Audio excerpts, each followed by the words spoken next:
Hola, ¿qué tal? ¿Cómo estamos? Bienvenidos todos al podcast Tangente. Estamos en una de nuestras entrevistas. Antes de empezar y antes de presentar a nuestro invitado de hoy, recuerden dos cosas muy importantes. La primera es que nos sigan en nuestras redes sociales, que le den suscripción a nuestro canal de YouTube, que le den a notificaciones, que nos sigan en la plataforma de podcast que ustedes prefieran y que nos sigan en nuestras redes sociales. Todo buscado como Tangente GT, Tangente GT. Van a poder tener acceso a todo lo que estamos sacando, que ya es bastante. Todas las semanas estamos sacando bastantes piezas. Y también les queríamos recordar que nuestro querido patrocinador Piedra Santa nos recuerda que después de vivir la emocionante experiencia de la Feria del Libro Filgua, la aventura literaria no ha terminado, solo está comenzando. Bajo el concepto de continuemos nuestro viaje literario, invitan a todos los amantes de la lectura a mantener viva la llama de la pasión por los libros y continuar explorando el mundo infinito de palabras. Imaginación y conocimiento. ¿Todo esto qué significa? Pues básicamente que va a haber un 10% de descuento en todos los libros si lo compran en las tiendas de la zona 1 y la zona 10, y también van a tener envío gratis a través de piedrasanta.com y redes sociales. ¿Okay? Después de decir esto, no lo he hecho tan mal, ¿verdad? Queridos amigos de Piedrasanta, vamos aprendiendo, vamos mejorando. Tenemos con nosotros a Samuel Pérez. ¿Cómo está usted? Muy bien. Señor diputado, actual y reelecto. Correcto. Con el 30% de los votos. 30%. Casi 30% del distrito metropolitano. Sí. Tengo que decir una cosa, y no te lo tomes a ofensa, pero sí intentamos invitar a muchísimos distintos personajes, sobre todo de la UNE, o con un fuerte conocimiento de la UNE. Yo cuento mínimo 5 o 6 personas que intentamos tener aquí.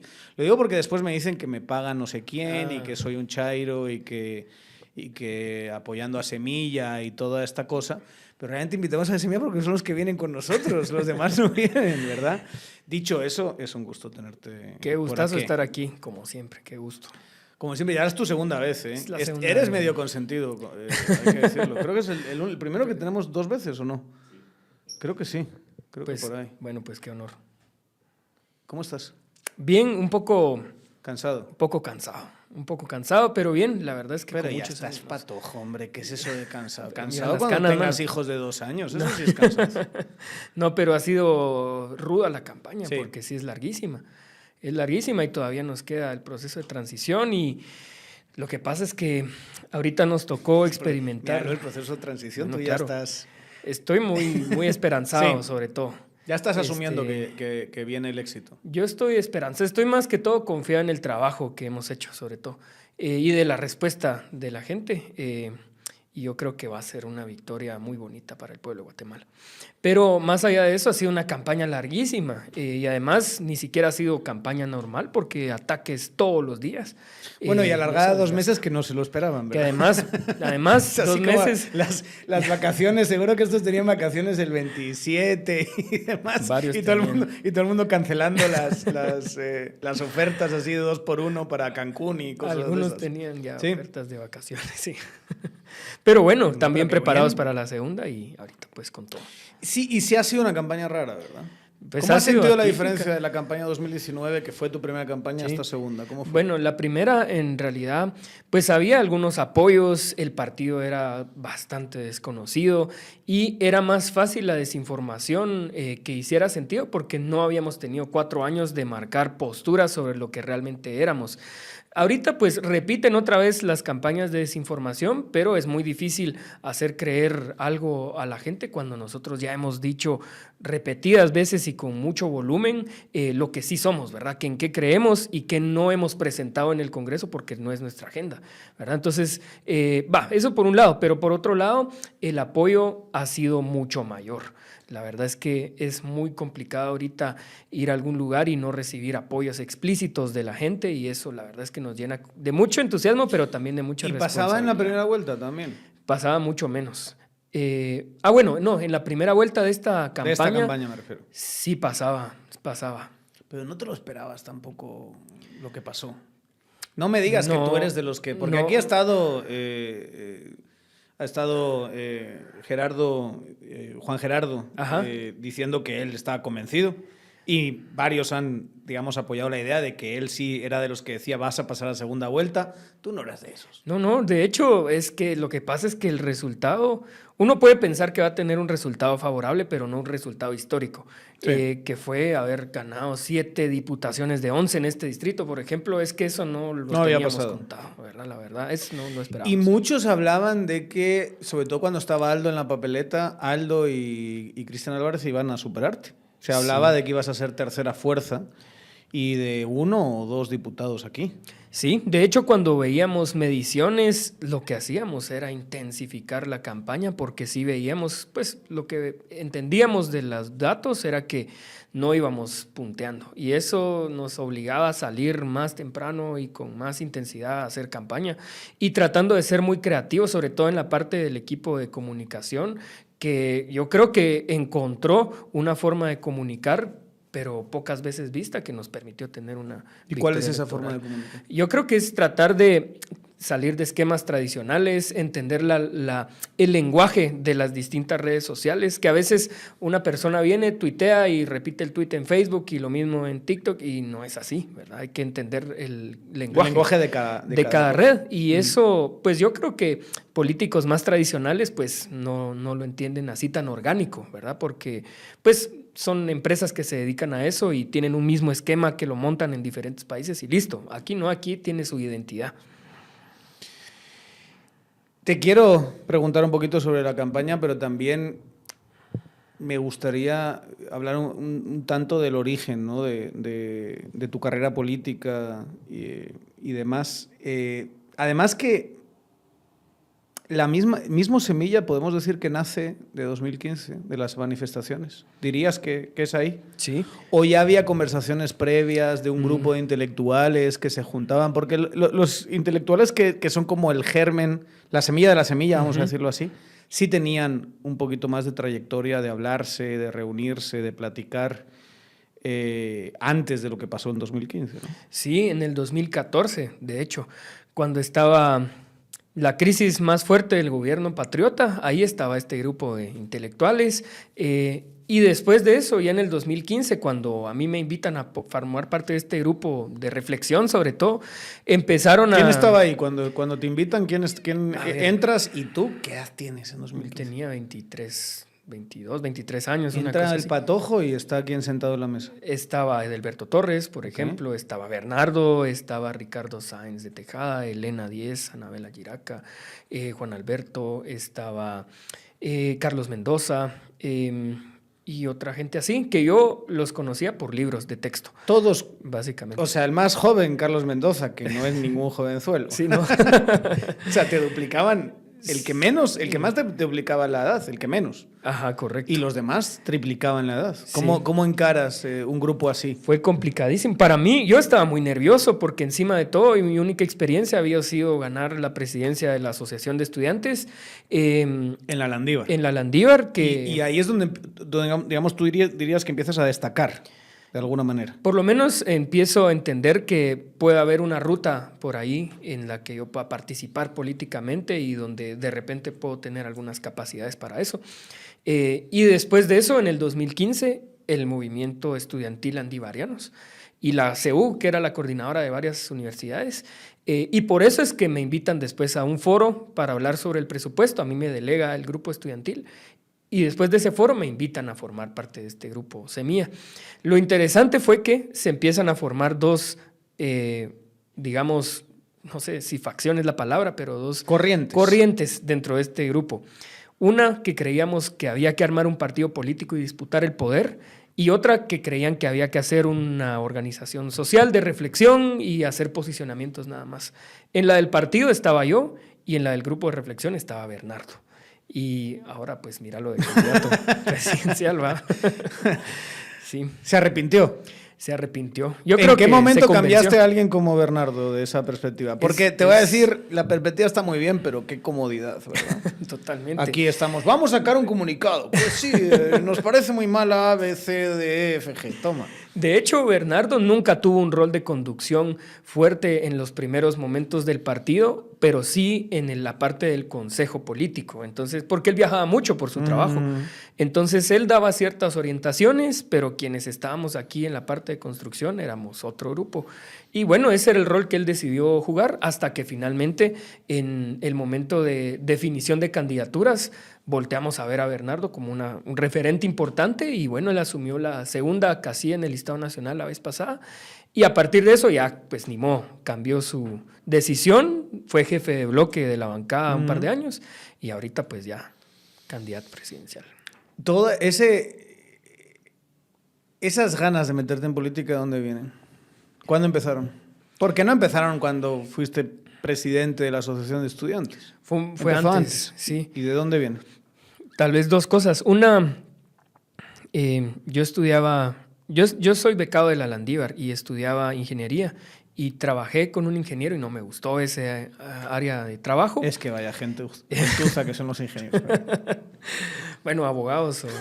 Los abogados son peores, nadie está diciendo que no. Totalmente. No, los ingenieros son muy necesarios, pero el problema del ingeniero es que se cree que solucionar un problema humano es igual que solucionar un problema mecánico y no es así.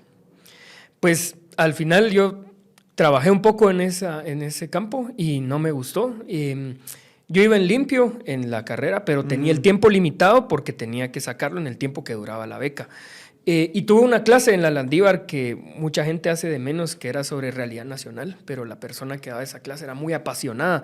Entonces, no me recuerdo el nombre, Silvia creo que se llama. ¿Cómo? Silvia creo que se llama. No mira. Me ayudó a entender una visión distinta del país y lo que a mí me quedó es que no es casualidad, sino que son decisiones políticas que ha tomado grupos de poder que se parecen mucho y que repiten un modelo porque les privilegia. Y que eso se entrelaza con corrupción y otro tipo de cosas. ¿Tenías en ese momento qué edad? 20, 21. ¿Me estás diciendo que antes no traías nada? ¿No había habido ningún interés? No. Todo lo contrario. De hecho, yo estudié ingeniería para dedicarte a otra privado, cosa. Porque tu padre sí se dedicó en su momento o sí estuvo involucrado en política.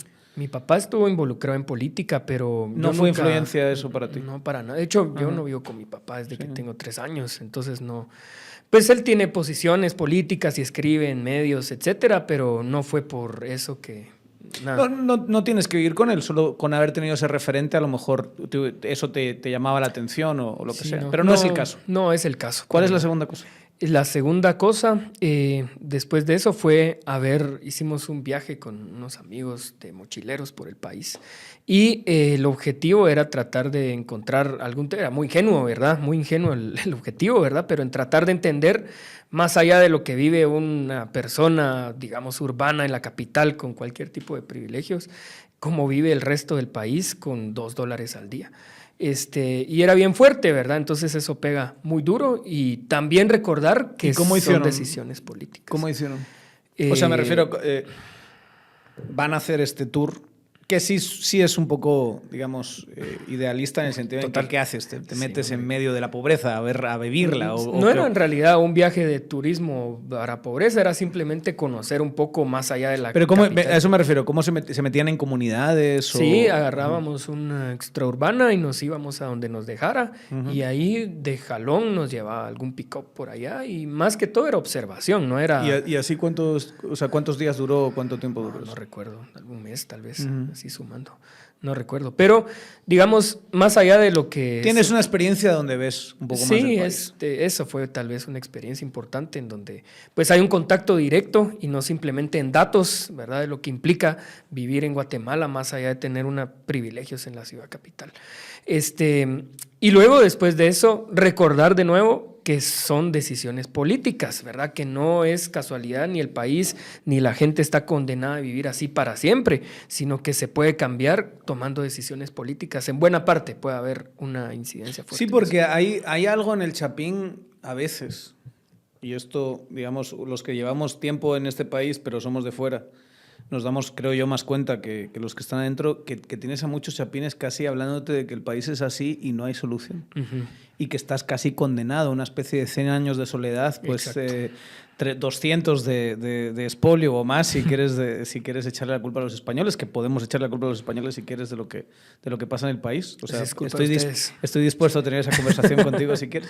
No, pero hay como ese sentido como de tragedia, ¿no? Sí. De destino, de inevitabilidad, que es mentira, que es falso. Totalmente. Todos son decisiones políticas. Y yo creo, exacto, y yo creo que eso es precisamente lo que está además llenando de esperanza esta campaña en particular, porque está ahí nomás la posibilidad, ¿verdad? Y siempre es una frustración fuerte las segundas vueltas, porque es decir, bueno, este y otro parecido, pero es igual de malo. Ahorita no, ¿verdad? Y no solo es diferente, sino que además todo el sistema le tiene mucho miedo y reacciona y lo ataca y va a impedir su inscripción porque realmente lo puede cambiar todo. Y yo creo que eso es lo que implica también meterse a política. Pues no sabemos si lo puede cambiar todo, pero las reacciones, los ataques le podrían indicar eso a la gente, claro. ¿Verdad? Es decir, ¿por qué te pones tan nervioso? ¿Por qué sacas...? O sea, eso de sacar el caso a 2 horas de que casi en el mismo momento que iban a certificar los resultados, es una cosa bien, o sea, comunicacionalmente hablando, digamos, es una cosa bien gacha. Sí, ¿verdad? Totalmente. Porque les están haciendo un favor.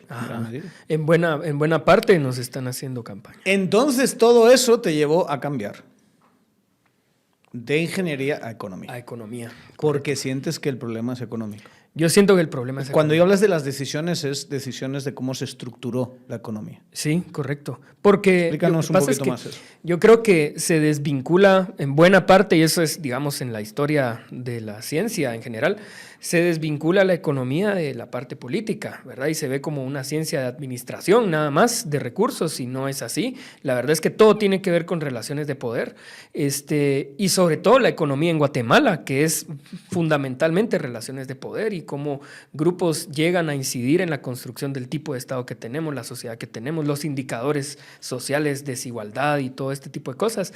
Y yo creo que fundamentalmente es un problema económico, ¿verdad? Más allá de todo lo demás. De diseño económico, de gobernanza económica. De todo, desde diseño, pero también es de decisiones cotidianas, ¿verdad? Y de relaciones, digamos, cotidianas.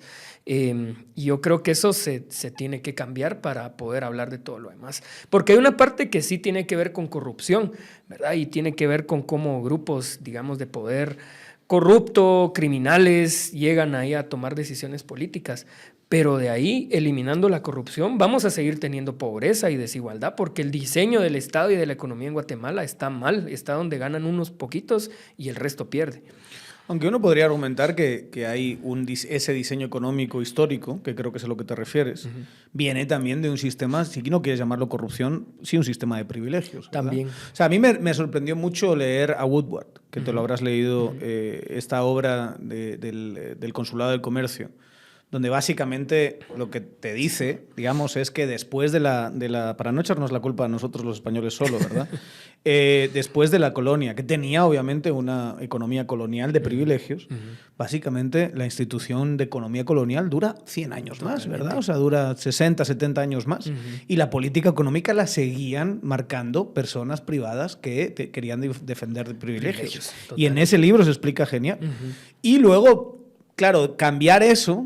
Quizá estamos todavía un poquito en esa línea. No hemos logrado quitarnos, digamos, sacudir y de verdad cambiar el diseño económico para que sea un verdadero libre mercado, ¿no? Correcto, sí. Y a mí me sorprende porque, digamos, todas estas instituciones económicas, sus argumentos son, creemos en la economía de mercado y el capitalismo y todo este asunto, y la verdad es que no tienen nada de eso, todo lo contrario, ¿verdad? Son mercantilistas, oligárquicos que no pueden competir y por lo tanto necesitan corromper al Estado para que les proteja privilegios. Si ponen a competir internacionalmente empresas de aquí que han vivido bajo privilegios, lo más seguro es que quiebran. No son eficientes, no hay innovación, no hay transformación productiva, nunca han arriesgado capital propio, pues en todo caso arriesgan impuestos del pueblo de Guatemala y listo, ¿verdad? Pero yo creo que ese es el problema más de fondo. Leía una vez la creación de uno de los bancos más grandes del país, ¿verdad? Por no decir el nombre de Banco Industrial, que era, digamos que la primera capitalización viene de exoneraciones fiscales. Ajá, totalmente. Que sería, digamos, quede a huevo. Dame a mí exoneraciones fiscales para mi empresa. Para digamos, empezar mi Tangente, empresa, ¿no? claro. Tangente, ¿por qué no hacemos una cosa? No pagamos nada de impuestos en Tangente, en todo lo que, toda la inversión que hace, esta enorme inversión que hemos hecho. Pero entonces todo eso nos lo ahorramos y nos permite comprar más cámaras y más luces para ir creciendo. ¡Qué bien! Claro. Yo también quiero eso. Sí, de plano. Y no solo eso, sino que después los vamos a subsidiar porque les vamos a dar los bonos del Estado, ¿verdad? Y ahí sigan su empresa y... Que ahí hay cero un riesgo, negocio, pues. ¿verdad? También tremendo, ¿verdad? Entonces ese es el gran negocio. O sea, de los bonos. es una parte importante de la rentabilidad de los bancos el estar, digamos, teniendo los bonos en el sistema bancario, porque no. Es que no van a perder nunca, ¿verdad? No van a perder, no hay riesgo ahí. Eso no es eso no es empresa, ¿verdad? Es una maquinaria ahí de privilegios completa. Va. Entonces, en la Landívar sí encuentras, digamos, canalización a estas inquietudes intelectuales. Si tienes profesores que te explican esta economía de privilegios, que te cuentan esta historia de un mercado libre, no tan libre. De hecho, la Landívar, cuando yo entré, su visión era bastante neoclásica, sí, ¿verdad? A mí me enseñan fundamentos de microeconomía como lo podrían enseñar en la Marroquín. Pero lo que a mí me llamaba la atención es que había mucha discusión, sobre todo en economía. En las otras carreras no sé qué tanto, ¿verdad? Y no sé qué tanto era deseable porque no eran ciencias sociales, ¿verdad? Pero en economía sí había mucho interés por eso. Quienes se metían en economía era porque tenían una inquietud intelectual, académica, de poder, pues, seguir encontrando conocimiento en los fenómenos sociales, económicos. Y por eso es que a mí me parece importante que a uno le enseñen el modelo desde esta perspectiva de cómo está funcionando, porque entonces hay fallas de los supuestos que hacen el modelo. Por ejemplo, la competencia.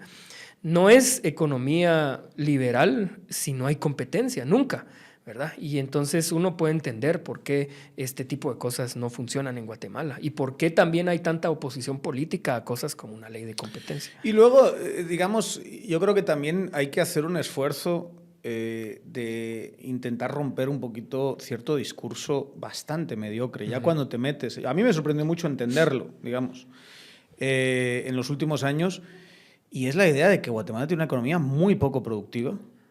Esa idea de que es el jaguar de Centroamérica y todas estas pajas de Guatemala no se detiene, que son es un chiste propagandístico al final, diciendo que somos, que aquí la inversión y demás, y ves las inversiones y las inversiones son patéticas. Es tristísimo. Estábamos mejor en inversiones en 2013 que lo que estamos ahora, pero por mucho. Además, son...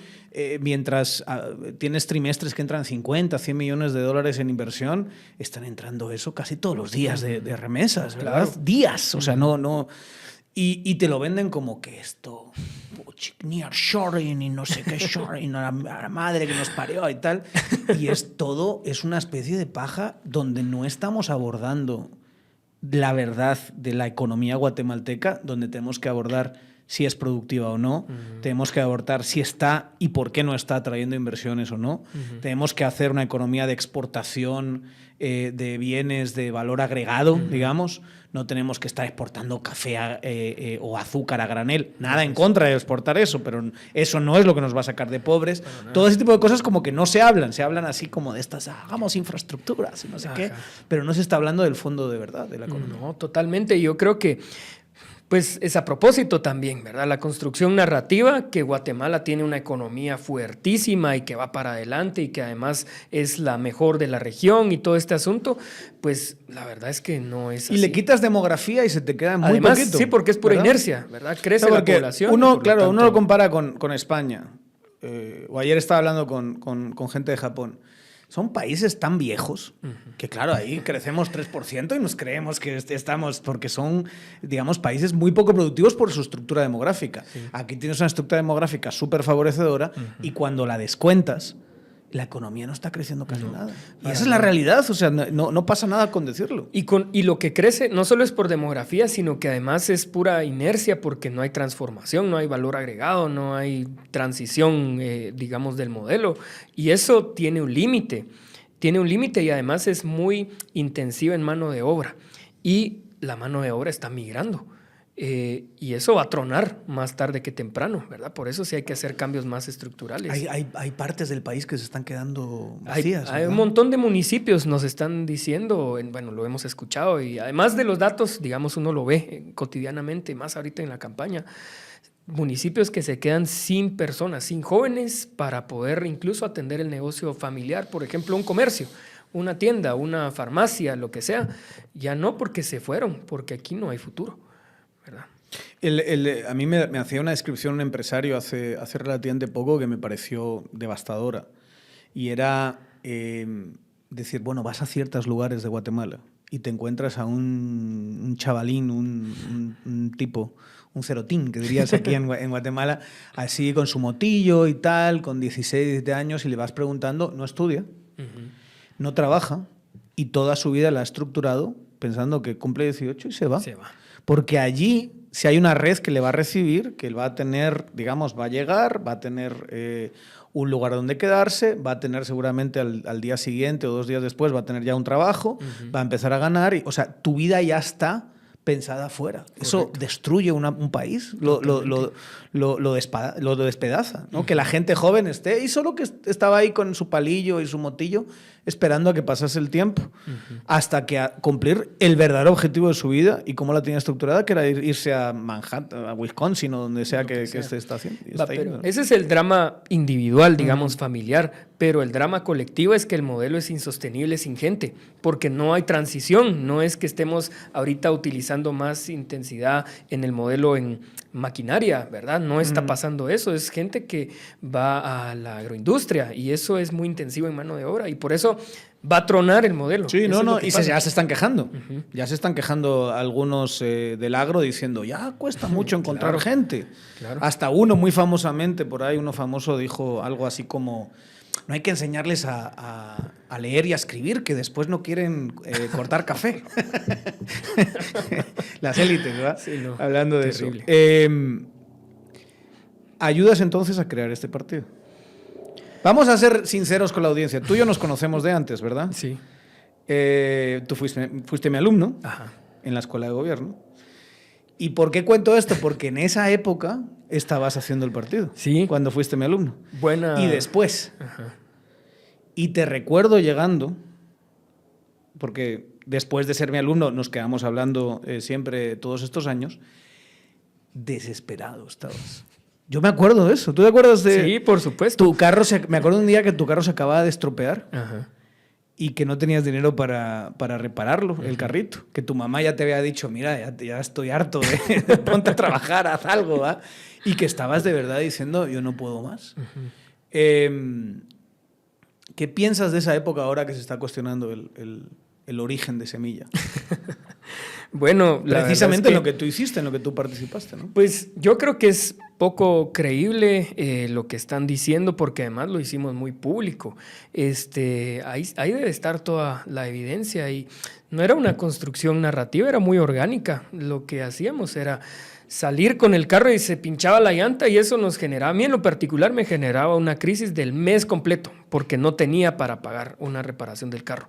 Y así era todo el equipo. Y yo creo que esa es la mayor fortaleza al final de cuentas porque si no hubiese sido un partido que le hubiese costado a todo el mundo construir, porque pues a mí me tocaba un rol particular porque era secretario general, pero eso se repetía en todos lados. A veces teníamos que subsidiar el saldo de compañeros que estaban en algún departamento porque no tenían para llamar gente para que llegaran ahí a ver si podían afiliarse o no tenían para pagar impresiones.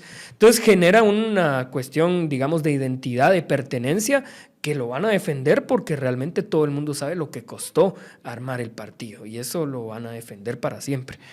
Ahora bien, y haciendo de abogado del diablo, costó tanto que en un momento dado... Costó tanto porque hay cuestiones en la ley que son ridículas y absurdas, ¿no? Sí, totalmente. O sea, esta cosa de las 24,000 firmas, sí. ¿Cuántas te rechazaban? 80%. Tuvimos que tener alrededor de 100,000 firmas. A mí siempre me gusta tu historia de que te rechazaron la tuya. Me rechazaron 3 veces mi firma. 3 veces. Yo era secretario general. ¿Por qué? Y delante de la persona te decía, no, te la rechazo. Ah, sí, sí. ¿Y cómo te lo argumentaba? Porque es mi firma, hijo de tu madre. Sí, porque...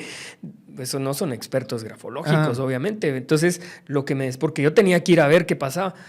Me enseñaban como en el DPI, que uno firma el DPI digital y no se parece nada a la firma que hace uno con lapicero. Sí. Entonces me decía, mira, la verdad es que yo creo que no se parecen mucho y pues yo no tengo otra firma.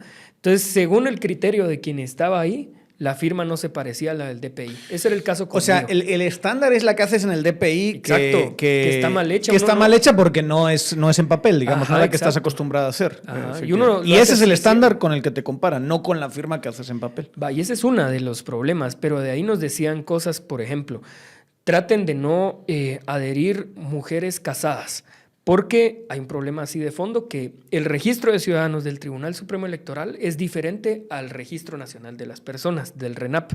Y regularmente las mujeres, en este caso, se empadronan antes de casarse. Entonces, su nombre que aparece en el Registro de Ciudadanos es de soltera y el del RENAP es de casada. Entonces, cuando veían que tenía un apellido de casada, solamente lo rechazaban porque es de Gómez y fuera. Exacto. Entonces, así rechazaban un montón de mujeres, por ejemplo. De ahí nos decían, no afilien tanta gente joven, porque lo que pasa es que nosotros no hemos terminado de registrar el empadronamiento de gente joven, entonces se las van a rechazar porque no aparecen empadronadas. Es de verdad. Y entonces, en ese contexto, y haciendo de abogado del diablo, sí. No, en la desesperación no se fueron a pagar a esta gente, que es como empieza todo este problema. No. No.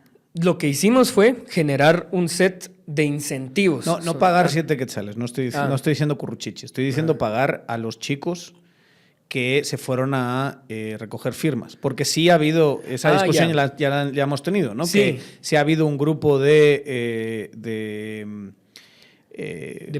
profesionales, podríamos decirlo así, o por lo menos con gente con experiencia de haber hecho eso en esos partidos, a los que en un momento dado, no sé para cuántas firmas, no sé para qué época, se les pagó, y la firma que sí, o las firmas que sí sabemos que son firmas falsas, que ya están denunciadas, y que ustedes mismos hacen una denuncia por esa, particularmente por una, ¿verdad? Pero supongo que las de esa hoja, creo que las 12 son falsas. ¿No creen que fue derivado de esto que recurrieron a un servicio, porque no deja de ser un servicio como ese, y que ahí sí se metió la pata? Yo no creo, porque en realidad nosotros no establecimos una serie de criterios, ¿verdad? Y nuestro filtro no éramos nosotros, era el Tribunal Supremo Electoral. Nosotros lo que hacíamos era, todo el partido completito estábamos recogiendo firmas de gente. Había un grupo en particular de simpatizantes que lo que hacía era dedicar su tiempo completo a lograr firmas. Entonces lo que hacíamos era no pagarle a la gente por su firma, sino que por cada, como que fuera una encuesta, ¿verdad? Por cada firma que el Tribunal Supremo Electoral nos aceptaba, entonces le podíamos dar un pago a este equipo que estaba haciéndolo de tiempo completo, precisamente para que no llenaran hojas de firmas falsas, ¿verdad? Porque si no, lo que iban a hacer era, bueno, llenamos de firmas falsas, las metemos al tribunal, igual me van a pagar, pero no, esto era precisamente para evitar ese tipo de cosas. Claro, y aquí quizá el gran tema es quién es responsable o legalmente quién es responsable de todas esas firmas. Porque tú no puedes esperar que una persona se haga responsable de verificar 24,000 firmas. Por supuesto. Es 100,000, mano. Es que eran 100,000 porque nos rechazaban el 80%. Pero y precisamente por eso es que tenemos todo documentado. Pues no estamos asustados por este tema, lo tenemos bien documentado. O sea, tú escuchas 1,200, 1,300, 1,400, es el último dato que yo escuché. Han dicho 5,000, pero el último que yo he escuchado es 1,300 firmas con problemas. ¿Te hace sentido? No te hace ningún sentido. Ningún sentido, porque además a veces 12 muertos, ¿te hace sentido? Es que no, porque el Tribunal Supremo era el filtro y a nosotros nos rechazaban el 80%. Porque ellos sí verificaban si estaban vivos o muertos. Eso sí lo tendría que hacer el tribunal. Verificaban si estaban vivos o muertos, verificaban si la firma era parecida a la del DPI o no, verificaban si era una persona real, verificaban todo. Entonces ahorita que digan que hay firmas falsas, es poco creíble si nos rechazaban el 80%. Bueno, sabemos que hay firmas falsas. Lo que estás diciendo es que son muy poquitas o serían marginales, pues no números de cientos ni de miles. Y lo importante ahí es que cuando nosotros hicimos la denuncia, teníamos clarísimo quién había agarrado esa hoja de adhesión y qué persona fue a sacar esas firmas. Entonces, por eso podíamos hacer la denuncia con toda la solvencia. Y hay un responsable que el Ministerio Público tenía que investigar si realmente cometió este tipo de delito. Porque nosotros incluso podemos colaborar en esa investigación si lo hicieran en serio para ver si hay un responsable de ese tema. Pero no, lo que hicieron fue agarrar esto, meterlo a la FESI, inventarse un caso y empezar a perseguir a todo el mundo y cancelar el ¿Siguen sin tener acceso al expediente? Sin tener acceso Todavía. al expediente. No nos Almagro les puede contar. Él nos podría contar porque a él sí se lo enseñaron. Sí, y a nosotros no. Encima dicen cosas tan absurdas, porque ahorita ya están descarados, ¿verdad? Pero nos han negado el expediente bajo la excusa de que nosotros no somos parte de ese proceso. Yo soy el denunciado. ¿Cómo me lo van a negar? El partido está siendo afectado también. Entonces, ya es descarado. Mira, antes de continuar, celebraste el 25, ¿verdad? Claro. Sí. ¿Te tomaste algún traguito? No, nada. Ninguno de nosotros. ¿Y te esperas tomar traguito el 20 si ganas? El 20. Ok, va. Para ese día, le recomendamos aquí en Tangente Party Smart, ¿verdad? O sea, ¿por qué? Porque no tiene que ser un exceso, ¿verdad, diputado? No es así de agarrar la botella, digamos, al día siguiente vas a tener un allanamiento o algo así, un antejuicio.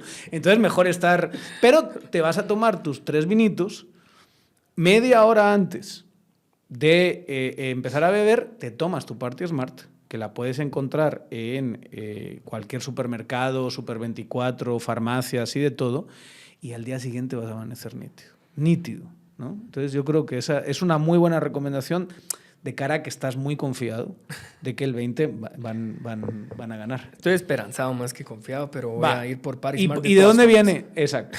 Ahí les dejamos el Party Smart, no se les olvide. ¿De dónde viene esa esperanza? ¿Qué es lo que has visto? Se ve desde afuera una energía especial, eso sí te lo digo. Pero uno nunca sabe, ¿no? Porque los videos de Twitter, de TikTok y demás se pueden... Bueno, pues para eso están los profesionales, ¿verdad? Pero desde fuera se ve algo distinto, algo que los que hemos observado, ya es mi 4ª campaña, no habíamos visto jamás.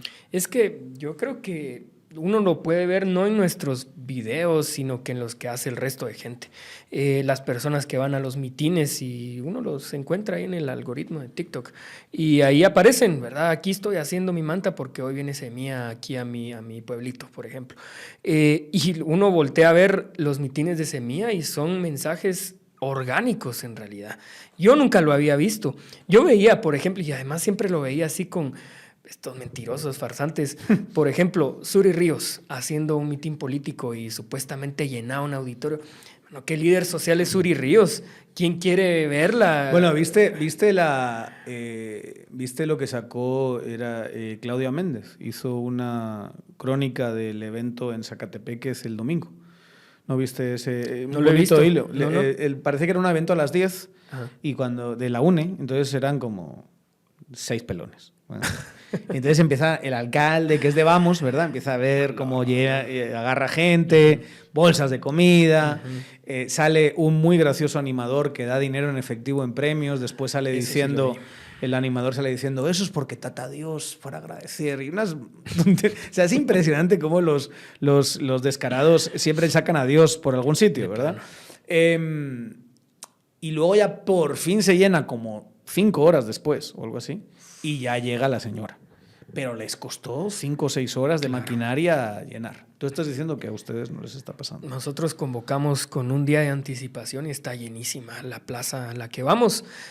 A veces simplemente, por ejemplo, nos pasó en Alta Verapaz. Llegamos a Alta Verapaz y teníamos el evento en Cobán. Pero cuando se enteró todo el mundo que estábamos ahí, pues estaba llena la plaza de Carchá, de Chamelco, de otros municipios. Entonces nos dividimos mejor. Entonces Bernardo y Karin fueron a un par de municipios, yo me adelanté a Cobán, por ejemplo, y después ya todos fuimos a Cobán. Pero es que es muy orgánico. Y lo que ¿verdad? sí hay que decir es que ustedes, campaña de tierra de segunda vuelta, no tienen experiencia en eso, ¿verdad?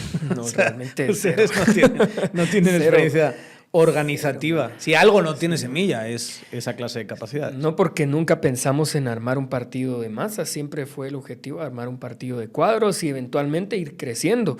Pero ahorita, pues el momento electoral nos permite por lo menos tener un crecimiento de otro tipo.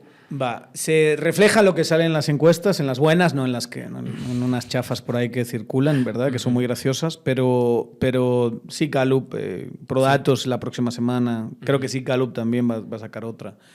Todas esas te dicen 60-40, 65-35, imaginémonos, ¿no? Y llegas a segunda, el 20 y ganan, ¿no?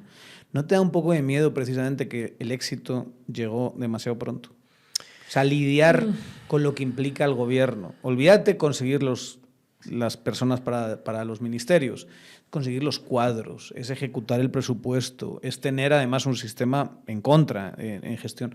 ¿No creen que a lo mejor hay un problema de que no están preparados para lo que se viene? Mira, miedo que ganen ellos en realidad, pero nosotros Pero ese miedo ya lo tenemos asumido, digamos. O sea, sí. Hemos vivido tanto con una narcocleptocracia que realmente pues es lo que hay, ¿verdad? Pues precisamente eso también es buena parte de lo que nos moviliza, porque no queremos solo ganar, sino que arrasar y salir con un mandato. Pero en realidad, en Semilla, en realidad, si algo hay es gente preparada o que se va a preparar definitivamente para gobernar y poder ejecutar y poder entrarle al Estado. Y yo creo que eso... Lo que nos va a tocar hacer es gestionar expectativas, pero también nos tocó hacerlo estos últimos años con la bancada de 7 personas versus todo en contra absolutamente, porque ni ejecutivo ni... 7 no fueron. Bueno, 5. 5. 5 más 1. 5 más 1 y un traidorazo. Bueno, 5, tenías a uno que no era muy de Semilla, Ajá. ¿verdad? Que después de hecho se va a Viva. Sí. Tienes a otro que Es una rata asquerosa que qué bueno que no vuelve al Congreso. Y de ahí... Tiene el mejor, creo que lo hemos hablado aquí en el programa, pero tiene el mejor apodo de los políticos actuales, que es Popócrates. Bueno, ¿Lo has sí. escuchado? Es buenísimo ese apodo. Bueno, Es pues sí. el mejor apodo, porque como es filósofo, Bueno, Popócrates. Estudió filosofía. Bueno. Las cosas Va, como son. pero son 5. 5 más Villagrán. Claro, 5, más Andrea, que se sumó luego, ¿verdad? Contra todo absolutamente, y las expectativas realmente eran grandísimas, porque pues obviamente nos decía, miren, nos hace falta lápices en nuestra comunidad y nos hace falta que mejoren el tema de los 029 en tal ministerio. Es una carga bien fuerte. Entonces tuvimos ¿Y sientes que se les exige demasiado a ustedes? Sí. ¿Se les ha exigido desde el principio? Pues se nos exige y yo creo que está bien que se nos exija. Lo que pasa es que sí nos va tocando sacar cuero para poder resistir ataques que son... En ocasiones son de corto plazo, ¿verdad? Porque, por ejemplo, un día decidimos no queremos legitimar esta sesión del Congreso y nos salimos, mano, nos cayó, pero como que hubiésemos votado por el pacto de corruptos. Y pues eso en términos humanos es difícil de asumir, pero también nos ayuda a ir calibrando mejor las decisiones tácticas que tomamos. Pero esta es la experiencia en el Congreso. Ahorita le va a tocar, espero yo, al Ejecutivo gestionar eso también y reconociendo que tenemos el... Pero a ti también, o sea, en el sentido en que estando en el Congreso no es lo mismo ser Congreso de oposición. Habéis sido oposición además minoritaria. Claro. Que esa es la estupidez también de exigirle a Semilla. ¿Y qué ha hecho Semilla? ¿Cuántas leyes ha pasado? Pues si tienen 5 votos, ¿qué putas van a pasar? ¿Qué leyes quieres que pasen? O sea, es que eso es de pura lógica, digamos, sí. Y decir, no, y como entonces no hiciste nada, entonces no vales si eres lo mismo que ellos. Esa es una lógica muy estúpida, muy ridícula y muchas veces, diría yo, guiada por intereses oscuros. Y si no está guiada por esos intereses oscuros, es una mulada, así de claro. Dicho eso, no es lo mismo ser esa clase de oposición que ser ya una oposición con una bancada decente. 23 es una señora bancada, sí, dentro de lo que cabe, y ser oficialismo. No es lo mismo. Para ti no va a ser el mismo mundo tampoco. No, totalmente. Pero lo que pasa es que el Congreso va a ser un reto similar porque yo veo complicado, yo veo cuesta arriba el Congreso. Lo que hay que entender es es que van a cambiar muchas cosas en cuanto a tendencias que llevábamos ya por inercia y que parecían normales, porque buena parte de lo que aglutina a toda esta gran bancada de más de 120 diputados ahorita, que más o menos así se puede conformar una próxima, es el dinero que viene del Ejecutivo, las plazas que les dan en los ministerios, los proyectos que les dan en el presupuesto, las ONGs que les dan desde el Ejecutivo también, financiado con impuestos. si eso se cierra, los incentivos van a cambiar en buena medida. Sí. Y puede venir dinero del crimen organizado. Y el tema es hacia dónde cambian. Claro, ese es el tema. Y ese va a ser un reto, pero ahí sí vamos a tener algo que decir nosotros.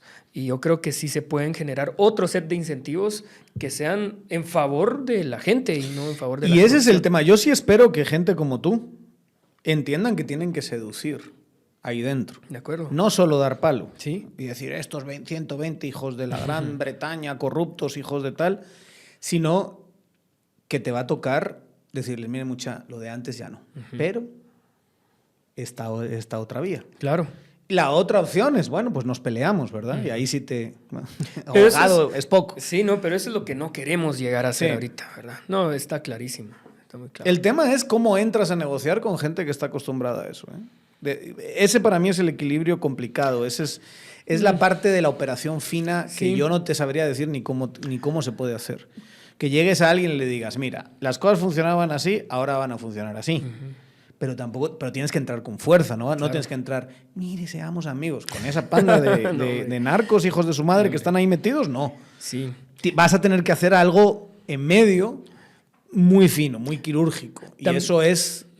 También es cierto que van más de 90 diputados nuevos y tienen ahorita una oportunidad. Pero estructuras muy tradicionales, Yo Samuel. estoy de acuerdo, pero lo que pasa es que no son solo partidos políticos con una inercia, son individuos con intereses particulares. Uno no llega a negociar con una bancada que ya sabemos cómo Sí. es, sino que es gente.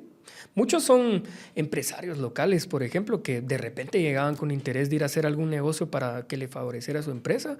Pero yo creo que si tienen oportunidad de reivindicarse, a lo mejor habrá algunos que lo quieran hacer. Por tu experiencia en el Congreso, estos 4 años, ¿crees que podrías tener perfiles similares? Como dices tú, vas a tener un Congreso muy nuevo. Es que hay algunos pero perfiles similares a los que seducir de alguna manera, decirle, Sí. mira, por aquí se camina y este camino, que es distinto y que no es la cochada de antes, porque eso sí, no vas a ganar lo que ganabas antes, es mucho mejor para ti Pues- que a pelearte a muerte con el Ejecutivo. Es que yo creo que sí hay. De hecho, hay varios diputados que ahorita incluso que si tuvieran una alternativa se desmarcan completamente, que no llegaron ahí o que se dieron cuenta porque, por ejemplo, a la hora de tener que aprobar el primer presupuesto que se tumbó la gente en las calles, Sí, el 2020. les digamos. fueron a apedrear sus casas, ¿verdad? No pueden regresar a sus distritos y dijeron, yo no me metí a esto, ¿verdad? Y yo creo que sí hay mucho, pero no hay nadie que le tienda la mano y le diga, mira, mano, reivindicate y hacer las cosas bien y se acabó el negocio de antes, ¿verdad? Yo creo que sí va a haber, por lo menos hay que explorar la posibilidad. Sí, el tema es quién ensucia esos incentivos más y cómo tú tienes que ser un contrapeso ahí dentro, de alguna manera, ¿no? De decir, aquí hay otra vía completamente distinta. Pero es difícil, ese es mi punto. Es Sí. muy complicado. Lo tengo claro. Y como digo, como no sabemos cómo operar eso, porque Guatemala no ha tenido esta situación. No sé en cuánto tiempo, no sé si en toda la historia, digamos. Una situación en la que la relación entre ejecutivo y legislativo sea así, sea de una naturaleza distinta. O por lo menos distinto los últimos 20, 25 años. Sí, y eso de quién tiene un manual de cómo hacer esto. Pero nadie tenía manual de armar un partido diferente, de hacer una campaña sin el dinero tradicional. Sí, y uno esperaría que entiendan los resultados son algo, ¿no? Que te está diciendo. Claro. O sea, Jimmy Morales sacando 22.000 votos, 28.000 votos, ¿verdad? Cuando tenía un potencial de 9 millones, ¿no? Sí. Y un conocimiento del 100%. Te está diciendo algo de quién se desgastó políticamente y quién no se desgastó políticamente, Totalmente. ¿verdad? Y luego al mismo tiempo tienes a alguien muy poco conocido como Bernardo con 660.000 votos, ¿no? Con una campaña muy barata. O sea, algo te está diciendo la población cuando toma esa clase de decisión. Sí, totalmente. Sí, yo creo que además hay varios que lo entienden, ¿verdad? Incluso alcaldes electos. ¿Se te ha acercado gente que no esperabas? De todo tipo. Más después del 25 parecía, o sea, se mantenía vibrando el teléfono, era imposible. ¿Y qué has aprendido, digamos, en ese proceso? Porque antes te veían así como, este chico que se echa buenos discursos en el pleno de vez en cuando y al que abucheamos, pero ahora ya estás en otra liga. ¿Qué has aprendido en estos mes y medio de esos contactos? Pues la verdad es que otro tipo de intereses, otro tipo de incentivos que no me los decían explícitamente porque ni yo se los iba a dar y sabían que conmigo no había ese tipo de negociación, pero que ahorita tienen que ver qué hacen, ¿verdad? Muchos ya van para afuera, ¿verdad? Pero ponme un ejemplo, o sea, no tienes que decir nombres ni tienes que poner, pero sí, por ejemplo, ¿que quieren qué? gente vinculada al narco, ¿verdad? Que llega y lo que quiere es básicamente que uno voltee a ver otro lado. Pues obviamente nosotros no podemos ofrecer ni vamos a ofrecer eso, pero ya parece una situación de desesperación. Sí, así como, miren, muchachos, si ustedes hagan lo que sea, solo no chinguen, ¿no? No chinguen aquí y a este, y ya está. Ni tan explícito, ¿verdad? Pero sí te dan a entender eso. Y además, a cambio, yo voy a hacer campaña por ustedes porque son lo único y a la señora nadie la quiere y qué sé yo, ¿verdad? Ese tipo de cosas pasa. Que esa es otra cosa que sí también creo que se ha notado un poco, y no sé cómo lo has percibido tú, que incluso gente muy del sistema a ella no la quiere demasiado, ¿verdad? O sea, sí es como una carrera política de muchísimo desgaste, de muchísimos odios, de muchísimas choques. Ahí hay una historia que no la favorece a ella, ¿verdad? No, totalmente, pero es que nunca la han querido y ahorita tienen que intentar ver cómo le lavan la cara, no. Es que no es posible. Sí ha sido artífice. Es que todavía si fuera una figura, qué sé yo, nueva en el escenario político, pero es que ella ha estado negociando, pactando toda la vida, gobernó ya, tiene una bancada mayoritaria que le dio los votos a Yamatei para poder destruir lo que quedaba de país. ¿Con qué cara van a decir ahora que es la buena de la película? No, hombre. Sí, incluso te diría que es complicado que alguien como ella, te dirían que incluso con su aspecto físico, con su historia, con cómo la han demonizado, porque la han demonizado durante muchos años también ciertas fuerzas oscuras, que intente demonizar a alguien con la personalidad y el físico de Bernardo, ¿verdad? Sí, que es un señor así afable, sí, que tiene esa cara, también un buenísimo apodo es el de Chucho Triste, ¿verdad? Tiene esa cara así como de Chuchón Triste y tal. No parece alguien que se pueda demonizar demasiado, ¿verdad? Para nada, man. Y además lo que pasa es que yo creo que hay gente que le tiene temor porque no lo conoce, pero te sentás a platicar con él. Es un tipo agradable, moderado, además muy inteligente y muy capaz. Y yo creo que eso es lo que realmente calma todo. ¿Y el ego cómo lo llevas? Porque la estrella del partido eras tú. Y ahora es él. No te ha afectado nada. No, para nada. Yo, la verdad es que, de hecho, siempre, desde que yo me metí al partido, habían figuras que uno mira para arriba y que le reconoce el recorrido, la capacidad que uno tiene como referentes. Una de esas personas para mí siempre ha sido Bernardo. De hecho, hubo una transición en el año pasado, antepasado, donde yo dejé la Secretaría General y la asumió Bernardo, pero para nada es un problema. Siempre ha sido una cuestión de mucho compañerismo y trabajo en equipo, entonces no. Cada quien reconoce su rol, creo yo. Hemos hablado de lo que tú identificaste en el comienzo de tu carrera política. También estamos hablando como si fuese hace 80 años, ¿verdad? Esto fue hace 2 días. Sí. Que es el problema económico, ¿no? El problema de la estructura de privilegios económicos. Yo creo que un verdadero liberal puede estar de acuerdo contigo. Y de hecho es una cosa que yo, por ejemplo, en la Marro escuché muchas veces, ¿no? Esto es un sistema más mercantilista que capitalista. Esas cosas se dicen en la Marro con bastante... Luego no se le ponen apellidos, no sé por qué no se hace. Se es más concreto, decir, el privilegio es este y lo jodido es esto y el cambio es este. Aunque también ha habido propuestas de cambios bastante generales y bastante radicales, ¿no? ¿Cuáles son tus soluciones? Porque te voy a decir, yo tengo como 3 o 4 chats donde un tuit tuyo hablando de expansión monetaria genera un pánico descomunal, ¿verdad? ¿Cuáles serían las soluciones para ir? Son decisiones políticas, pero ¿qué tienes que cambiar para poder abordar ese problema y modernizar la economía? Yo creo que hay 2 grandísimas y que eso puede cambiar estructuralmente todo. El primero es empezar a transitar de un estado corporativo a uno que sea más meritocrático. Y eso sí implica tener un cambio completo en las correlaciones de poder. Y eso, digamos, yo sé que ha sido un tema que se ha mencionado con mucho temor mucha frecuencia, pero yo creo que sí hay que empezar a discutirlo por lo menos y poner Cuando dices meritocrático, ¿a qué te refieres?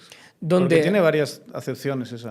Donde haya, por ejemplo, un servicio civil profesional, donde las decisiones políticas le corresponda a los políticos y no a grupos de poder, y que se democratice el Estado otra vez y no sea solo captura de ciertos grupos privilegiados. Esa es una parte, pero por otro lado, esa es la parte, digamos, del Estado dándole el servicio privilegios. civil no te lo voy a rebatir. Por supuesto, sí, lo aprendí. Esa es la parte del Estado, creo yo. Pero también hay una parte de la estructura del mercado y que tiene que ver con que con privilegios o sin privilegios, el mercado tiende muchas veces a ser imperfecto, sobre todo en economías tan chiquitas como la guatemalteca, ¿verdad? Y ahí sí hay que entrar a cambiar la estructura de mercado con competencia. Fíjate que me pareció interesante algo que me dijeron una vez sobre Estados Unidos, que el problema de los robber barons estadounidenses, no el problema, sino lo que salvó a Estados Unidos es que había tanto donde expandirse que no pudieron capturar, digamos. Entonces Por había ejemplo, un montón de otros sitios, sobre todo en la expansión que se hace Estados Unidos territorial de la costa hacia el oeste. Que es, claro que eso es puro terreno virgen, ¿verdad? Sí, o sea, ahí totalmente. no puedes capturar, no puedes tener sistemas de captura ni privilegios cuando estás expandiéndote tanto así, y eso genera una diversidad empresarial que hizo un país mucho más productivo y demás. Por eso es tan importante, reconociendo el tamaño de la economía, tener no solo legislación, sino que política y cultura de competencia en el país. Y ese es el otro gran cambio, creo yo, en donde todo el mundo pueda ganar porque tuvo capacidad de meterse a un mercado, emprendió, innovó y tuvo éxito, pero no porque tuvo privilegios de algún cuate ministro o le dieron exenciones fiscales porque era cuate del presidente, qué sé yo, o porque financió una campaña política, sino que realmente por sus propios méritos y capacidades, ¿verdad? Y tenía demanda su producto y salió adelante. Eso es lo que creo yo que sí cambiaría completamente la dinámica. ¿Y eso en letra pequeña qué significa? La primera parte, digamos, ya presentaron una iniciativa de ley para sacar al CACIF de las juntas donde se toman decisiones. Sí.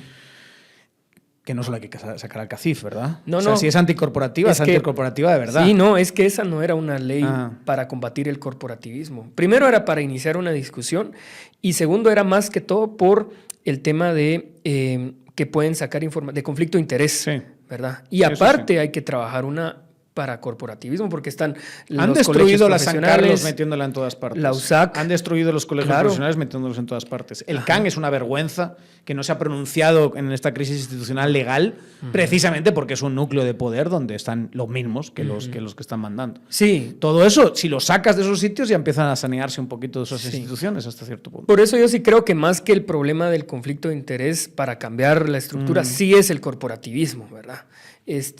Y aparte, ley de competencia, pero no solo ley, porque eso es insuficiente, es política y cultura de competencia, que todo el mundo sepa que ahora no va a competir porque tiene privilegios, sino que realmente porque tengo que ser el mejor en lo que hago y porque no voy a destruir comunidades, le voy a pagar bien a la gente, todo este tipo de cosas, ¿verdad? Voy a tener acceso a crédito, no porque soy amigo del banco, sino que porque vamos a tener Pero ahí sí hay que hacer una revolución, ¿verdad? Totalmente. En el tema de acceso a crédito. Totalmente. Está muy concentrado eso. Sí. Y es muy poco, ¿cómo decirlo?, empresarial. No sé, los bancos están muy acomodados. Sí, porque no pierden nunca, porque... Claro, es un modelo donde a recibir remesas, a recibir... De rentistas, pues, básicamente. Y a recibir los bonos y tenerlos ahí. Y con esto saco 23%. Y como crece la economía, crece crece la entrada de capital, crece la población, crecen los servicios. Entonces, acabo dando créditos para motos, para carros, para no sé qué. Y al final acaba siendo una forma de dar crédito muy poco competitiva, muy poco empresarial. Yo veo que lo que más innovan en muchos casos es cómo puedo encontrar un procedimiento en el banco para cobrarle más al usuario, ¿verdad? Te voy a cobrar ahora por imprimir tus estados de cuenta, por ejemplo. Te voy a dar una tarjeta de beneficios, pero te voy a cobrar. Entonces esa es la innovación, no para darle más crédito a la gente que lo necesita. Y eso es porque están acomodadísimos, porque no van a perder nunca en este modelo. ¿Crees que si haces esas dos series de cosas? Pues cambia buena parte. Sí. Buena parte de todo. ¿Y lo monetario qué? En lo monetario está bien que O sea, se ¿por qué mantenga se asu- estable. Yo no sé por qué ¿Por qué se sacó de asusta la contexto. gente con eso? Yo no sé por qué motivo se sacó de contexto ese tema, si al final eso fue lo que hicieron ellos, no fuimos nosotros, fue el ministro de Finanzas con el presidente del banco y la mayoría en el Congreso las que emitieron moneda, y ahí fue donde... Y la economía pues tuvo un periodo de inflación, pero no fue un desastre económico. No fue algo que nosotros hubiésemos hecho. Yo sí creo que una de las ventajas de la economía guatemalteca es su estabilidad monetaria, y yo creo que eso hay que mantenerlo. Yo cuestiono, porque además lo cuestionábamos en la universidad, ¿por qué no tenemos la alternativa de tener un instrumento político como tienen otros países en el mundo con el Banco de Guatemala? Pero esa discusión se tendrá en otro momento, ¿verdad? Pero sí, No es para ahora, dices. No es para ahora, definitivamente. Estamos llegando al final de la entrevista. No te he preguntado por trans, ni por homosexuales, ni nada así. ¿Qué te parece? Me parece ¿Te parece bien? Pues sí, lo esperaría de alguien de la UNE. No son una partida de huecos todos. ¿no? No. Sí. Vaya nivel, ¿va? De campaña. No, hombre, Partida terrible. de huecos. Eso ha sido el lema de la UNE. Partida de huecos. Se lo había escuchado a López Bonilla, a Pirulo y bueno, ahora a Sandra. Bueno, a Byron Lima. ¿Te acuerdas cuando decía eso? Perdón, a Byron Lima cuando se refería a Sí, López sí. Bonilla. Es una estructura de huecos. Lo que sí es que sí instrumentalizan a una parte de la población y esa es una injusticia terrible, pero yo creo que nadie les cree a los de la UNE ya. O sea, ¿tú crees que eso no está pegando? No hay gente que de verdad tiene miedo, y te estoy hablando de la gente que lo tiene de una forma genuina, que sí, para ellos es importante que ser un país conservador, religioso, y que ustedes son, mírate la chumpa, son mucho más modernos que el promedio de la... Me gustaba más la otra, esta no está mal, ¿verdad? Pero Me la la otra regalaron, chumpa, por cierto. pero la chumpa mítica es la otra que siempre has tenido. Ah, una ¿no? café. Sí, la café. Sí. Es la mítica tuya. Ahí está. Esta hay que acostumbrarse, ¿o no? Sí, hombre. No, pero yo creo que no. O sea, de esa gente que genuinamente tiene miedo Pero es que y que os ve jóvenes, os ve urbanos, os ve, digamos, de un poquito distintos al político tradicional, incluso si quieres estéticamente, pero que os ve así. Y que sí tienen ustedes una preocupación de derechos sexuales, mucho más que un partido tradicional. ¿Qué le dirías a esa persona que sí tiene un miedo real? Pues que nos lo decían en la campaña pasada y nunca hicimos propuestas de iniciativas de ley que creo yo que les preocuparan muchísimo, ¿verdad? Más bien nuestra agenda está enfocada en otras prioridades que tienen que ver solucionar problemas cotidianos, ¿verdad? Bajar las extorsiones, bajar el precio de las medicinas, dar acceso a internet gratuito para educación pública, ese tipo de cosas es lo que sí hicimos y esas son nuestras prioridades. Pero además yo creo que ahí entra en juego una parte importante que es quién lo dice. ¿Quién le va a creer a Sandra Torres? Es evidente que está tratando de hacer una campaña para desprestigiarnos porque lo que ella va a proponer es ir a robar. Nadie le cree a ella, ¿verdad? Yo creo que eso es muy evidente. Muchas gracias por haber estado. Gracias. ¿He quedado por la ya bien invitación, contigo o no? A pesar de haber hecho varios intentos por evitar. ¿He quedado bien contigo, sí o no? Pues sí. Digamos, en España decimos mucho eso de la confianza de Adasco, ¿verdad? Y a lo mejor es porque nos tenemos mucha confianza, porque somos amigos y nos hemos hablado y nos seguimos hablando después de muchos años, que a lo mejor te maltraté un poquito de no haberte invitado antes. Pero como 20 invitaciones antes y después, bueno, pues ni modo, ¿quién queda? Pero ya que quedamos bien o no quedamos No, hombre, bien. sí. Como Ojalá siempre. la próxima semana también pueda ser invitado. Yo la próxima semana estoy esperando, todavía tengo ilusión, esperanza, en que venga Sandra Torres. Que le dijo a algún amigo en común, se están riendo por ahí, le dijo a un amigo en común que iba a venir. Sandra, se lo dijo. Voy a ir a ese podcast de... No dijo. Se lo dijo. Yo tengo esperanza. Y el que también nos ha dado largas, pero también nos ha dicho que sí tenía intención de venir, ha sido el vicepresidente, el de la NASA. Y a mí sí me gustaría saber qué fue eso que hizo en el Challenger. O sea, yo tengo una seria curiosidad, además de eso y muchas otras cosas, de que vengan aquí.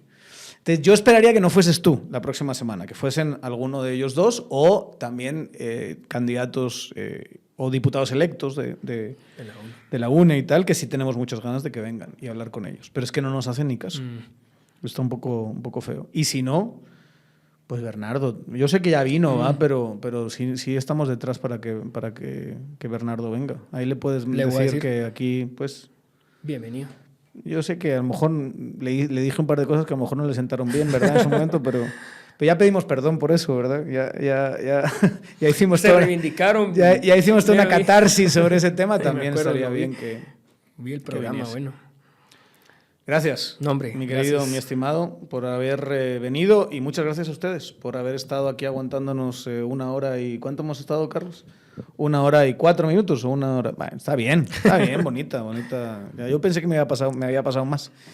Les recuerdo, denle a suscribir a YouTube, a nuestras plataformas de podcast, síganos en nuestras redes sociales, Tangente GT. Nos vemos en la siguiente.